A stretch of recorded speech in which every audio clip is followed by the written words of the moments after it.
Hello everyone, I am Shekhar from Momentum Lab. Today is 1st of October 2024, and in today's video, I'm going to do a monthly review of my portfolio. Monthly reviews are only to review and not to take any action. The rebalancing I do only on 15th of every month, once in a month. Now, the objective of monthly review is to take stock of how my portfolio has performed and see how the markets are doing in general, not just the Indian markets, but the global markets as well as commodities and debt. I'll also take a look at the Indian markets in detail, like seeing how the different market caps are moving, how are the different sectors performing. Within those sectors, what are the strong stocks? The objective here being to see if I can get any good trading ideas for my discretionary portfolio. That's the whole point. There are two portfolios that I'm running right now. One portfolio I've been building in public since April 2024. So right now, as on today, I've completed 6 months. And the other portfolio I started very recently in last month from August 1st onwards. That is an ETF based portfolio. So I'm going to show how the performance is for both these strategies. If you look at the DAV momentum portfolio, right now we are at a NAV of 117. Whereas the Nifty 200 index is somewhere close to 117.4. So right now we have a difference, or we're trailing the index by 0.4%. And during this last 6 months, it was pretty turbulent. We were doing well initially, and then we had a crash. Again, we started to move up, and again we had crash, especially after the election results. And then since then, we were lagging the Nifty 200 index for almost 2 months. And then recently, we again came close to closing the bridge and starting to take lead. So we'll see how the next few months are going to pan out with respect to the momentum portfolio in the Nifty 200. Now, my portfolio consists of 15 stocks. These 15 stocks are picked based on the last 6 and 12-month momentum. We also apply a couple of filters to eliminate the weak stocks, and we pick these 15 stocks. We rebalance every month, and that's the whole strategy of my portfolio. If someone who's interested to know more deep into what is the strategy, how am I constructing it, I'll be sharing the link for the YouTube video where I've already described it in detail. Now, with respect to the other strategy, which is a factor-based strategy, it is pretty simple. What I'm doing is I'm taking two ETFs, one momentum, second low vol. For momentum, I've chosen Nifty 200 momentum 30. For low vol, I've chosen Nifty 100 low vol 30. And I equally allocate between momentum and low vol. I've been doing a regular SIP in this strategy. So far, for 1 month, this is the performance right now. The NAV of the portfolio is at 103.5, whereas Nifty 50 is at 102.5. There's an alpha of 1% difference. It is too early to make any judgment. The blue colored line is the strategy. The red color line is the underlying index of Nifty 50. Now, if we come and take a look at the NAV of my DAV momentum portfolio, let's see how the performance has been over the last 6 months, but month by month. So we started off the April month pretty good. We made a move of 3.5%, whereas the Nifty 200 moved only by 1.8%. So there was an alpha of 1.6 that we had a lead. And May was also very good. We moved by 5.5, whereas Nifty 200 moved only by 0.5%. So the lead has now gone up to 6.7%. And then came the crash. In June, we did only minus 1.3, whereas the Nifty 200 did 6.6. So now the lead of 6.7 has now transformed into a lag of minus 1.4. July was also pretty bad. We were not in the negative territory. We did 2.3%, but Nifty 200 did even better. It moved by 4.4%. So now the lag has even widened to minus 3.6. That was the worst. And August was good. We did move by 2%, and Nifty 200 moved only by 0.9%. So the lag was reduced from minus 3.6 to minus 2.4. September was also pretty good. We made a move of 3.2%, whereas Nifty 200 moved by only 2.2%. Now the lag has reduced by minus 1 point. Now, as we speak, on 1st of October, the lag has even further reduced to minus 0.5. We have to see how this October month pans out and how the rest of the following months follow. So that's about the portfolio in general. So the other important update that I wanted to give was the Nifty indices reconstitution has happened. So if you are following any of the quant strategies or momentum strategies based on certain indices, then please take a look at the universe. Nifty 50, Nifty Next 50, 100, 200, 500. all of these have undergone a reconstitution. So some stocks have been eliminated, some stocks have been included. So based on that, you should change your universe to run your momentum strategies. So I've done that for my Nifty 200 strategy. So the Python code that I run is now updated with the latest stocks which are in the Nifty 200 universe. Now, how do you get the latest stocks? You can go to the indices and you can select on any of these index that you're following and click on the index constituent. You'll get the list of stocks which are within that index. So I'll share this link if someone wants to take a look at, and that's how you'll be able to see the list of stocks. Now, having said that, let's now take a look at the global markets.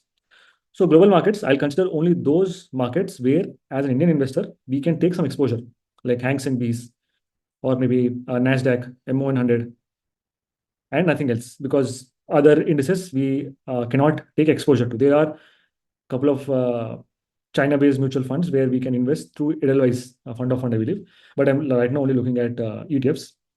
So these are the ones that we can take exposure to, the China through Hang Seng Index and Nasdaq. S&P 500 also I think is available, but I'm going to focus only on these two. Anyhow, we'll also be taking care of Nifty 50 just to see how the Indian markets are comparing with the global counterparts. We'll also take the commodities, silver and gold, and then we'll also compare it with the debt, Aditya Birla Sun Life liquid fund.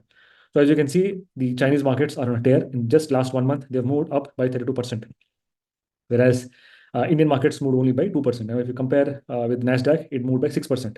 Silver also did pretty well, moved up by 8.4, and gold also did well by 5.4.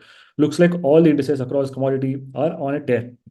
And again, last month also, I said the same thing, that the commentary on the Twitter or others, otherwise, it looks like gloomy that we are in the overbought territory. The PE multiples have been are now at a very high level, elevated level. Yes, they are true, but the market doesn't show any signs of weakening. It still continues to roll on, and as long as the momentum is there, we continue to hold. And the moment the market signal that the momentum has weakened off, we exit, because all these rules are anyhow embedded into a strategy. And if you compare the market caps, almost all of them have done in a similar range, 2 to 2.5%. When we take the sectors, the sectors that did really well was metals. It moved up by 9.6%. And the next one was MNC, Nifty MNC did well with 5.9%. Last month, when we were doing this call, this video, we saw FMCG and pharma doing well. But now that's not the case. Pharma and FMCG are now are doing moderately, but the momentum is now in the other sectors like metal, realty, consumption, MNC, etc. The sector which was not doing well last month and even this month is PSU Bank. That hasn't done really well, and IT was showing promise last month, but now it has taken some breather. It is at minus 1.6%. That is broadly at overall snapshot of all the market caps, sectors, and global indices. Now let's take a look at the different stocks within the Nifty 750 universe. So this is similar to what MarketSmith does. So I've tried to reconstruct the same logic here.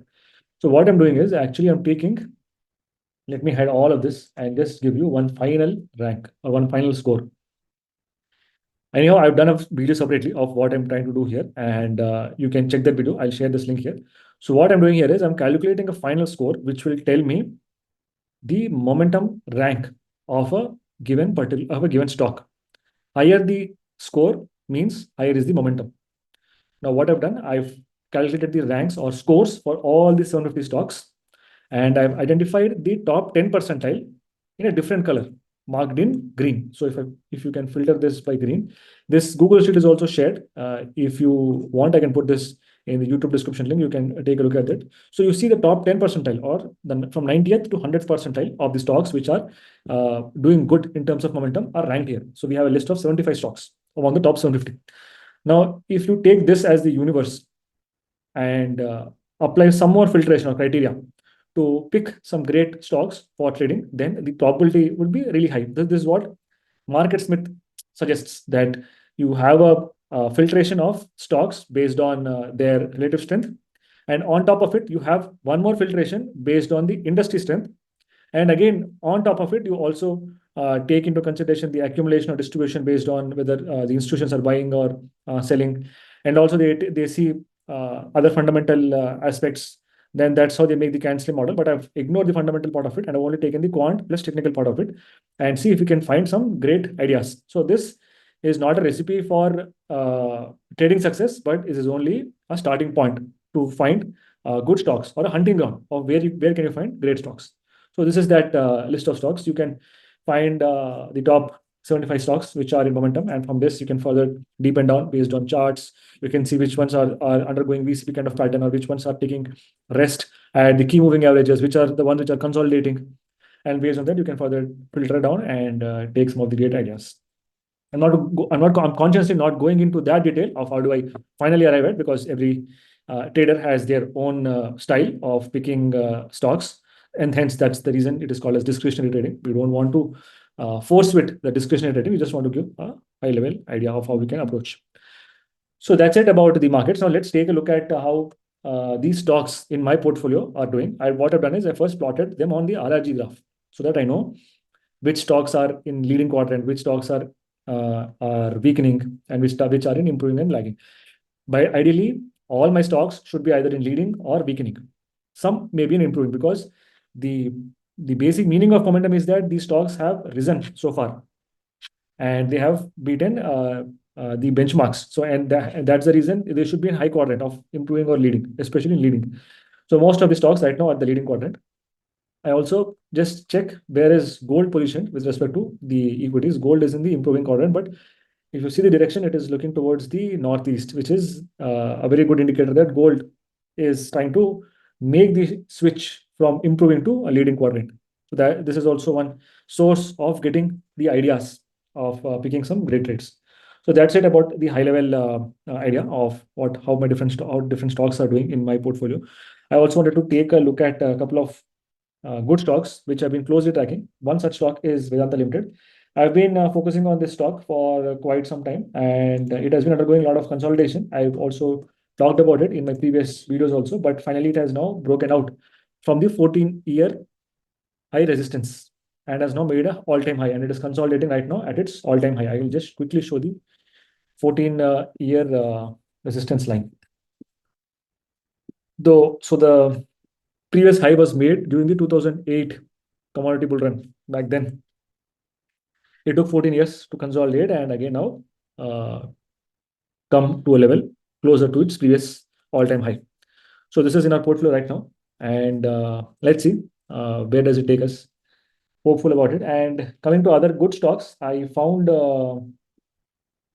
Motherson Sumi to be consolidating really well. It has made an up move, especially after this cup and handle kind of pattern, and it has made an up move, consolidated, and again consolidating here. These two stocks I like at this point of time. Even Trend is also good, but Trend, many people have said that it is overextended, but if you see, the overextension can continue as long as the momentum persists. We'll stick with it, and the moment it turns around, we'll also exit. So these are the three good stocks that I'm keeping a keen eye on. That's all, guys, from this monthly review, and see you again this Wednesday. Bye.